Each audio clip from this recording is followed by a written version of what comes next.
আৰু মাত্ৰ কেইটামান ক্ষণ কাইলৈ পোহৰৰ উৎসৱ দীপাৱলী।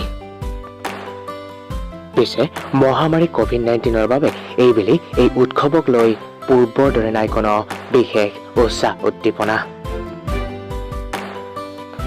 এইবেলি এই উৎসৱক লৈ বিশেষ উৎসাহ উদ্দীপনা নাই যদিও কোভিড-19ৰ সতৰ্কতাৰ প্ৰতি লক্ষ্য ৰাখি চৰকাৰ আৰু প্ৰশাসনে বান্ধি দিয়া কিছু নীতি নিয়ম পালনেৰে এই পোহৰ উৎসৱক আদৰিবলৈ সাজু হৈছে সকলো। দীপাৱলীৰ প্ৰাকক্ষণত সকলোৱে আশা কৰিছে মা কালীয়ে সকলোকে এই দুৰ্যোগৰ পৰা উদ্ধাৰ কৰক আৰু ঘৰখন ঐশ্বৰ্য বিভূতিৰে পোহৰাই তোলক।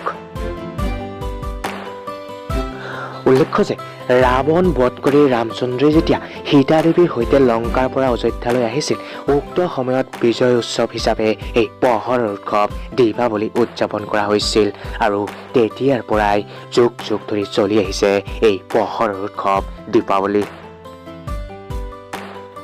এই পোহৰৰ উৎসৱে সকলোৰে মনৰ পৰা অপায় অমংগল দূৰ কৰক আৰু পৃথিৱীখন সুন্দৰ কৰি তোলক।